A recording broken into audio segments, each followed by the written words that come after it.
So I believe that we all have phases in our life that makes us who we are today. And for me, the phase that made the most impact and influence on who I am today is my karate years and my post-competitive years. 7 times down and 8 times up was the first lesson I learned on my first day of karate. The lesson is very simple. No matter how many times you get knocked out, you must get back up and keep on fighting. It wasn't too long when this became my life mantra. There was a sudden shift in me when the first day I joined karate, and it's why my karate years are some of the most imperative years for my growth. Because for the next 12 years, I lived and I breathed.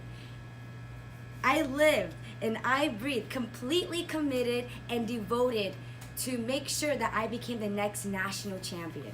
And with my devotion to my training and to my sport, I was humbly able to accomplish multiple national titles and international titles while being on the U.S. karate team. Wow. Yes, the title and the wins were amazing, but it was the experience of traveling with the team and the experience of being surrounded by different people and different cultures that made those years so incredibly special, as I was able to not only represent myself, not only was able to represent my family and my dojo and my sensei and my teammates, but I was able to represent the whole US from the age of 14 to 18. And also being on the US team allowed me to be able to travel to 12 different states and 12 different countries in the span of just 4 years. This 5-minute speech is not going to do any justice of how amazing my experience was during my US team times, because hands down, those were the best years of my life. Those were the years that I will always cherish, because I was able to make the most profound and meaningful relationships. I was able to get out of my comfort zone and push past my own limits, and it was the years that really developed my character, my integrity, and also my identity. But it was also the years that taught me some of the most valuable lessons, especially that I had the power to turn any tragedy into a triumph, and the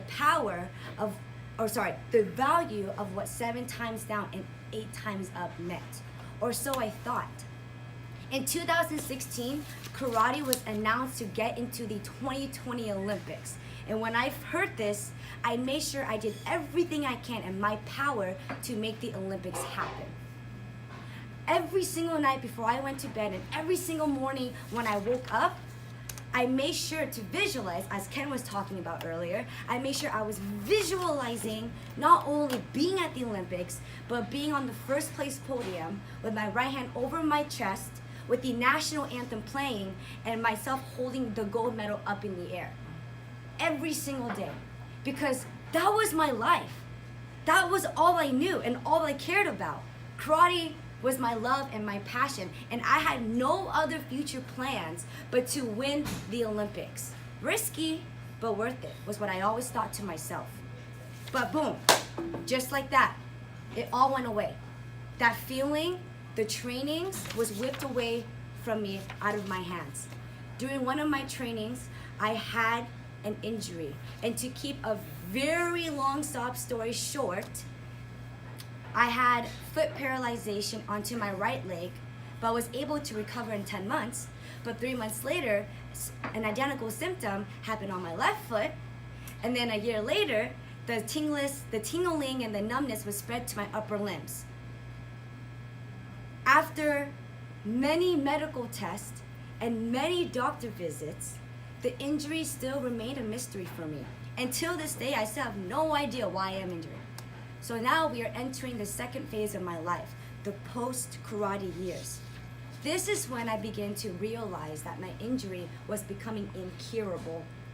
And so, of course, like many athletes who gets injured, I was lost and I was depressed, and I isolated myself from so many people and from everything. I lost my identity until one day something hit me. I was realizing that I was playing victim in my life and in this situation. And I was so sick and tired of not being able to control. I was sick and tired of focusing on what I couldn't control. So then I decided to go back to the dojo with the intention of giving back support and encouragement to my teams. However, over time, slowly I was able to evolve and acquire a much more significant role as a coach. And I instantly became a part of something much bigger than myself, as I realized that coaching and teaching was much more profoundly meaningful by giving back to my teammates and to my students. This leads me to where I am today as a coach. I have now produced my own champions, and just knowing that and saying that out loud is so much more satisfying and rewarding than when I used to compete. Of course, I miss competing and performing, but I was able to find a way to still be a part of something that I am so passionate for. This injury, I give tribute to this injury because this injury is my greatest strength, because not only did it lead to my true calling as a coach, but it led me to immense growth into my personal development. And it led me to appreciate the lows as much as I appreciate the highs. And it was this injury alone that actually made me realize the true core value of what 7 times down and 8 times up meant. So if you can't probably tell already, I had a lot of lessons passed down to me during my lifetime. But I want to share with you one lesson that made the most impact and influence on me, especially on overcoming adversities. And it's this. And it's very simple. And I'm sure all of you guys have heard this before. In life, we are given 2 choices. We either have the choice of choosing to find an excuse to not do something, or we have the choice of finding a way to make something happen. And I guarantee you, if you think deeply, deep down, and you find a way for yourself to make something happen, at the end of the spectrum, it's going to give you so much more fulfillment in life. Thank you.